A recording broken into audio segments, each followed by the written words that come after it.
এর আগের ভিডিওতে আমরা যা যা দেখিয়েছিলাম সেটা আমরা একটু রিক্যাপ করার জন্য রেডি হচ্ছি।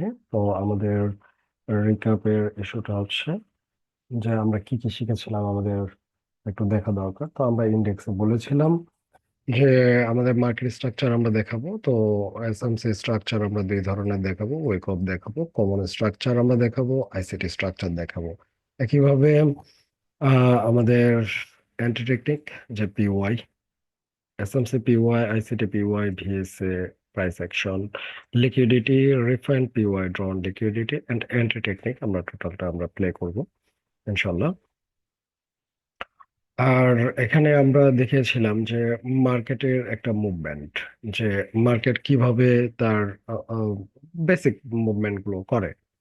তো বেসিক মুভমেন্ট গুলো হচ্ছে যেমন মার্কেট প্রথমে একটা লো ক্রিয়েট করে, যদি বুলিশে মুভ করে স্টার্ট করে, প্রথমে একটা লো ক্রিয়েট করে, তারপর একটা ইন্টারমিডিয়েট হাই ক্রিয়েট করে, করার পরে তারপরে হচ্ছে একটা পুল ব্যাকে আসে, পুল ব্যাকে আসার পরে মার্কেট এই নিউ হাই ক্রিয়েট করে। তো এখানে যে পুল ব্যাকটা হয়, এই পুল ব্যাকটা অ্যাকচুয়ালি ভ্যালিড অর ইনভ্যালিড এটা আমরা আইডিএম দিয়ে বুঝতে পারবো। একইভাবে মার্কেট বুলিশের ক্ষেত্রে লো ক্রিয়েট করার পরে এখান থেকে একটা ফ্ল্যাগের মতো অর ইকুয়ালিটি অর ফ্ল্যাগের মতো কিছু তৈরি করতে পারে। আমরা এটাকেও ইন ফিউচারে ব্যাখ্যা করবো যে এখানে রেঞ্জিং মার্কেট নিয়ে আমরা কিভাবে কি আমাদের প্ল্যানিং থাকবে।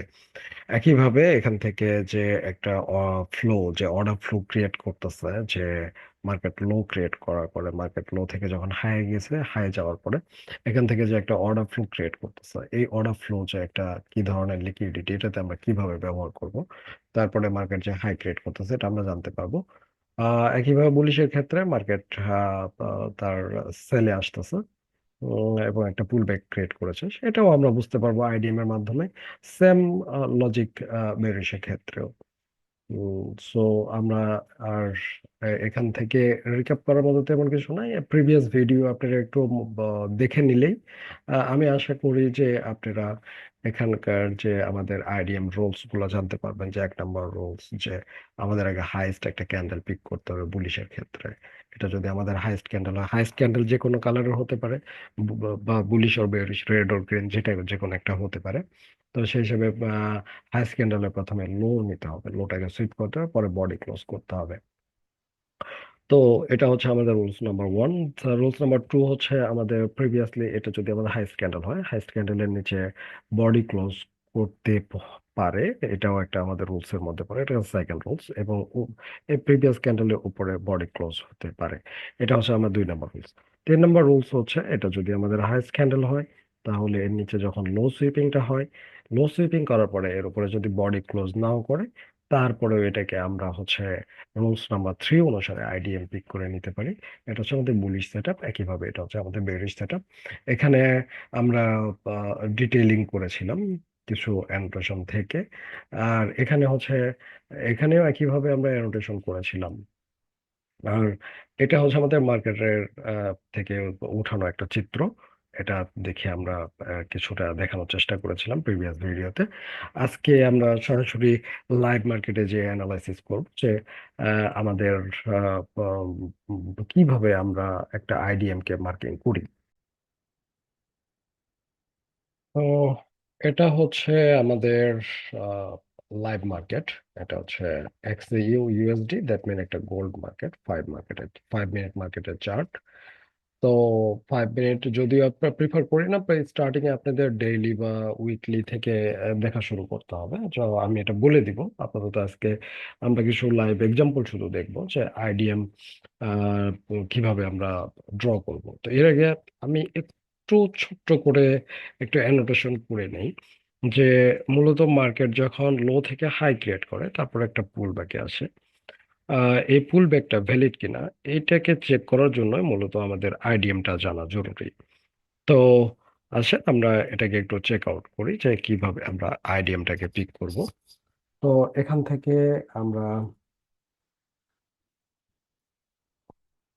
আইডিএমটাকে যদি আমরা এখানে একটা লো ক্রিয়েট করেছে, তো লো ক্রিয়েট করার পরে এখান থেকে বুলিশ একটা রান স্টার্ট করেছে, যে বুলিশ মুভ।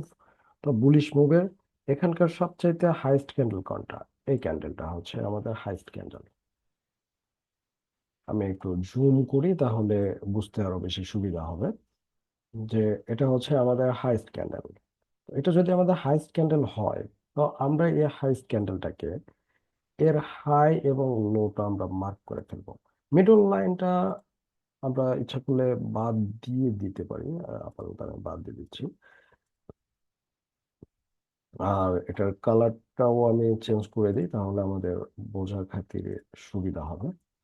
যে আমাদের হাইস্ট ক্যান্ডেল হচ্ছে এই বুলিশ ক্যান্ডেলটা, এবং বুলিশ ক্যান্ডেলে আমাদের কন্ডিশন হচ্ছে প্রিভিয়াস হাইস্ট ক্যান্ডেলে বুলিশের ক্ষেত্রে আগে লো নিতে হবে, এবং মার্কেট এখানে লো নিয়েছে। নেক্সট ক্যান্ডেলই এই ক্যান্ডেলটার লো এর নিচে বডি ক্লোজ করেছে। তো যদি বডি ক্লোজ করে, দ্যাট মিন আমাদের আইডিএম এর রুলস ফিল আপ করেছে। তো ইন্ডিউসমেন্টের রুলস যদি ফিল আপ করে, তাহলে এই ব্যাক টু ব্যাক এখানকার যে সবচেয়ে যে লোয়েস্ট লো প্লেসটা, এটা হচ্ছে আমাদের আইডিএম। তো এটা যদি আমাদের আইডিএম হয়, তাহলে এটাকে আমরা এইভাবেই আমরা চিহ্নিত করব। এটা যদি আমাদের আইডিএম হয়, দ্যাট মিন আমাদের এই পুল ব্যাকটা ভ্যালিড। একইভাবে আমরা এখান থেকে যখন এটার উপরে ব্রেকআউট হয়ে গেছে, ব্রেকআউট হওয়ার পরে এগেইন আমরা সার্চ করা শুরু করব যে আমাদের হাইস্ট ক্যান্ডেল কোনটা। তো এটা হচ্ছে আমাদের বুলিশের ক্ষেত্রে হাইস্ট ক্যান্ডেল। তো এটা যদি আমাদের বুলিশের হাইস্ট ক্যান্ডেল হয়, তাহলে আমরা ক্যান্ডেলটার হাই এবং লো মার্ক করে নিব, এবং আমরা দেখবো যে এই ক্যান্ডেলটা বুলিশের ক্ষেত্রে ডেফিনেটলি আগে লো নিতে হবে, পরে হাই নিতে হবে। তো আমাদের আগে লো নিয়েছে কিনা, হ্যাঁ আমরা এখানে দেখতেছি লো নিয়েছে, পরে হাই হাই নিয়েছে। সো তাহলে এটাও হচ্ছে আমাদের একটা valid idea. That mean IDM যখনই ভ্যালিড হবে, আমাদের পুল ব্যাকটাও ভ্যালিড হবে। একইভাবে আমরা ব্যাক টু ব্যাক, এটা হচ্ছে আমাদের হাইস্ট ক্যান্ডেল। তো এটাকে যদি আমরা হাইস্ট ক্যান্ডেল ড্র করি, এটাকে আমরা হাইস্ট ক্যান্ডেল বা টার্গেট ক্যান্ডেল যেটাই বলেন, যেটাকে যদি আমরা ড্র করি, তাহলে এই ক্যান্ডেলের হাই এবং লো নিয়েছে কিনা। সো একইভাবে এখানেও হাই এবং লো কালেক্ট করে ফেলছে মার্কেট। যে প্রিভিয়াসলি এখানকার এই ক্যান্ডেলটা লো সুইপিং, তারপরে ব্যাক টু ব্যাক এখান থেকে আরো নিচে চলে আসছে মার্কেট। তারপরে এটার হাই ব্রেক করতে পারেনি, ফার্স্ট কন্ডিশন লো ব্রেকআউট হতো, তারপর হাই ব্রেকআউট হতো। বাট যদি উইক দিয়েও যদি টাচ করতো, যদি এমনটাও হতো, তাহলে এটাকে আমরা ভ্যালিড পুলব্যাক ধরতাম। বাট এখানে আমরা আইডিএমটাকে পিক করতেছি না, আগের আইডিএম রাইট আইডিএম। তো যখনই মার্কেট যখনই মার্কেট এই হাইটার উপরে বডি ক্লোজ করবে, তারপরে আমরা ঠিক একইভাবে বাম সাইডে এই যেখান থেকে বুল রান স্টার্ট করছে, সেখানে এসেই আমরা আবার সেখান থেকে ফাইন্ডিংস করা শুরু করব যে এখান থেকে কোনো ভ্যালিড পুলব্যাক করে গেছে কিনা। তো এখন আমাদের সবচেয়ে হাইস্ট ক্যান্ডেল হচ্ছে এটা। এটা যদি আমাদের হাইস্ট ক্যান্ডেল হয়, তাহলে হাইস্ট ক্যান্ডেলের আমরা যদি লো এবং হাই মার্ক করি, তাহলে আমরা দেখতে পাবো যে হাইস্ট ক্যান্ডেলে লো সুইপ করেছে, তার মানে এটা হচ্ছে ভ্যালিড পুলব্যাক, এবং তারপরে ব্রেকআউট হয়েছে। সো এটা হচ্ছে আমাদের ভ্যালিড আইডিয়া। তো এখানে এই এই পর এটা হচ্ছে আমাদের ভ্যালিড আইটেম। তো এটা আমাদের কেন ইনভ্যালিড হইল, যে এই জনটা, এটা শুধু একটা কন্ডিশন ফিল আপ করতে পারে নাই, যে হাইস্ট ক্যান্ডেলের স্টার্টিং এ লো নিয়ে ফেলছে, ওকে ফাইন, বাট পরে যে হাই ব্রেক করতে পারে নাই। তো সরি, এখানে কি হ্যাঁ, এখানে হাই ব্রেক করতে পারে নাই, কারণ এটা আমার ড্রয়িং ছিল, তাই আমি একটু কনফিউজ হয়ে গেছিলাম। তো এটা হাই ব্রেক হয় নাই। সো এটা হচ্ছে এই কারণে এটাকে আমি ইনভ্যালিড বলতেছি। পরে এটা হচ্ছে ভ্যালিড। একইভাবে আমরা যদি এটাকে, আমাদের হাইস্ট ক্যান্ডেল বুলিশও হতে পারে, বেরিশ ক্যান্ডেলও হতে পারে, আমাদের হাইস্ট প্রাইসের ক্যান্ডেলকে ধরতে হবে। ধরার পরে যদি মার্কেট লো নিয়ে ফেলে, তাহলে আমরা এটাকে আইডিএম সবচেয়ে লোয়েস্ট উইক অর বডিকে আমরা আমরা আইডিএম ধরবো, এবং সবচেয়ে লোয়েস্ট প্রাইসকে যখন আমরা আইডিএম ধরবো এবং হাই যখনই ব্রেক হবে, তখন আমরা জানতে পারবো যে এটা আমাদের valid pool back. Back to back আমরা আর এক দুইটা এক্সাম্পল চেক আউট করবো, যে এখান থেকে হাইস্ট ক্যান্ডেল ছিল এই ক্যান্ডেলটা। তো হাইস্ট ক্যান্ডেলের আমরা হাই এবং লো এভাবে মার্ক করে নিলাম। মার্ক করার পরে আমরা দেখলাম যে সুইপ করেছে এবং উপরে বডি ক্লোজ করেছে। দ্যাট মিন এটা হচ্ছে আমাদের ভ্যালিড আইডিয়া। তো একইভাবে আমরা বেরিশটাও বেরিশের একই সিস্টেম, বাট আমি একটা দুইটা বেরিশের সেট আপ চেক আউট করে দিচ্ছি। যে বেরিশ মানে সেলার, তো এখান থেকে এটা হচ্ছে আমাদের লোয়েস্ট ক্যান্ডেল। তো বেরিশের ক্ষেত্রে আমরা সব সময় সবচেয়ে লো প্রাইস যেটা থাকবে, সবচেয়ে লো প্রাইস যেটা থাকবে সেই ক্যান্ডেলকে আমরা চেক আউট করবো। পুল ব্যাক স্টার্ট হওয়ার আগে সবচেয়ে লোয়েস্ট প্রাইস যে ক্যান্ডেলটা, আমরা সেই ক্যান্ডেলটাকে পিক করলাম। পিক করার পরে এই ক্যান্ডেলটা আমরা হাই এবং লো এভাবে মার্ক করে নিব। এবং মার্কেট যখনই, আমাদের কন্ডিশন কি, এই ক্যান্ডেলটার আগে লো নিতে পারবে না, বেয়ারিশ ক্ষেত্রে আগে হাই নিবে, বুলিশের ক্ষেত্রে হাইস্ট ক্যান্ডেলের হাই নিবে, হাইস্ট ক্যান্ডেলের প্রথমে লো নিবে, আর বেয়ারিশের ক্ষেত্রে লোয়েস্ট ক্যান্ডেলের প্রথমে হাই নিবে। তো এখানে যখন হাইটাকে নিয়ে ফেলেছে, তো তাহলে এটা আমাদের ভ্যালিড আইডিএম। আর যখন এটা ভ্যালিড আইডিএম হয় তখন এটা হচ্ছে আমাদের ভ্যালিড পুলব্যাক। তো একইভাবে আমরা আরেকটা এক্সাম্পল দেখার চেষ্টা করি, যে এখান থেকে মার্কেট আসার পর একটা পুলব্যাক ক্রিয়েট করার চেষ্টা করছে, বাট এটা ফেক পুলব্যাক। তো তারপরে হচ্ছে এটা হচ্ছে আমাদের সবচেয়ে লোয়েস্ট প্রাইস ক্যান্ডেল। তো লোয়েস্ট প্রাইস যখন ক্যান্ডেল, তখন আমরা এটাকে মার্ক করে ফেলেছি এবং মার্কেট প্রথমেই হাই নিয়ে ফেলেছে। আর যখনই এই লেভেলটাকে ব্রেকআউট করে ফেলছে, তখন আমাদের এটা হয়ে যাবে আমাদের, অ্যাকর্ডিং টু এটা অনুসারে এটা হয়ে যাবে আমাদের আইডিএম। আর ব্যাক টু ব্যাক এটা হয়ে যাবে আমাদের ভ্যালিড পুলব্যাক। সাথে সাথে আইডিএম, সাথে সাথে মার্কেট নতুন, একইভাবে যদি এখান থেকে আমরা চেক আউট করি মার্কেট, এখান থেকে যে এইটা যে আমাদের আইডিএম, আমরা এইটাকেও আইডিএম ধরতে পারবো। সেটা আমরা পরে ডিটেইলিং করবো, যে কিভাবে আমরা আইডিএম শিফট করে করে চলে আসবো, সেটা আমরা পরে ডিটেইলিং করতে পারবো। তো আমার মনে হয় যে আমাদের অ্যানোটেশন থেকে আমরা যে বুঝেছিলাম, সেটার পরে আমরা এখন রিয়েল মার্কেটে কিভাবে আইডিএম মাধ্যমে একটা পুলব্যাক যে ভ্যালিড বা একটা পুলব্যাক ইনভ্যালিড, এটা আমি সম্ভবত আপনাদের বুঝাইতে পারছি।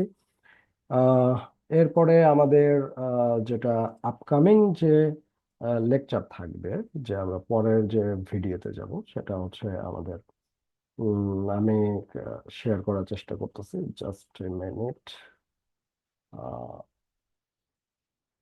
আমাদের আপকামিং লেকচার থাকবে যে আমরা আইডিএমটাকে কিভাবে শিফটিং এ নিয়ে যাব, যে আইডিএম আমাদের শিফট কিভাবে হবে, এবং ব্রেকআপ স্ট্রাকচার ও বিএসএল, বিইউএস এবং বিএসএল। বিইউএস মানে ব্রেকআপ স্ট্রাকচার, বিএসএল মানে হচ্ছে বাই সাইড লিকুইডিটি, দুটা সেম কনসেপ্ট। আমরা কিভাবে বুঝবো যে আমাদের বস ও বিএসএল ভ্যালিড, এটাও আমাদের আইডিএম এর উপরে ডিপেন্ড করবে। সেস ও সেস মানে চেঞ্জ অফ ক্যারেক্টার, মার্কেট যদি বুলিশে থাকে, তো মার্কেট যখন এসে ব্রেকআউট করে বেরিশ হয়, তখন আমরা এটাকে চেঞ্জ অফ ক্যারেক্টার ধরি। মার্কেট বুলিশ থেকে বেরিশে চলে আসছে, সো তখন সে মার্কেট সেল সাইডে কন্টিনিউ করতে পারে। তো এটাকে আমরা চেঞ্জ অফ ক্যারেক্টার বলি, যে বুলিশ থেকে মার্কেট হুট করে যখন বেরিশে চলে আসে। তো এটাকে আমরা কিভাবে এটাকে নিয়ে কাজ করব, সেটা আমি ইনশাল্লাহ আপকামিং ভিডিওতে আপনাদের সামনে ব্যাখ্যা করব। একটা কথা আমরা মনোযোগ দিয়ে আমাদের বুঝতে হবে, যে উইদাউট আইডিএম আমরা মার্কেট স্ট্রাকচার বুঝতে পারবো না। আর মার্কেট স্ট্রাকচার বুঝতে না পারলে আমরা ভ্যালিড বিএস বুঝতে পারবো না, ভ্যালিড সিএস ও সিএস বুঝতে পারবো না। তো আইডিএমটা আমাদের শেখা জরুরি। আপনারা একটু মনোযোগ দিয়ে প্রথম ভিডিওটা দেখবেন এবং দ্বিতীয় ভিডিওটাও একটু মনোযোগ দিয়ে দেখবেন তাহলে, এবং মার্কেটে ব্যাক টু ব্যাক প্র্যাকটিস করবেন যে কিভাবে আইডিএম ধরা যায়। কারণ এটাকে যদি আপনারা আইডিএম কে যদি পিক করতে শিখেন, তাহলে আইডিএম শিফটের পরে আমরা ব্রেকআপ স্ট্রাকচার নিয়ে আগাইতে পারবো। তখন আমাদের স্ট্রাকচার কেমন হবে, আমরা কিভাবে আইডিএম পিক করব, কোন স্ট্রাকচারটা হচ্ছে আমাদের ভ্যালিড স্ট্রাকচার, হ্যাঁ, তো এটাকে আমরা তখন ক্লারিফাই করতে পারবো অনেক ইজিলি, যে আপনাদেরকে। তো সে পর্যন্ত ভালো থাকবেন। ওয়েট করেন, আমি ইনশাল্লাহ আগামীকালে আপনাদের এই ভিডিওটা আপলোড করে দেব। ওকে, আসসালামু আলাইকুম, আল্লাহ হাফেজ।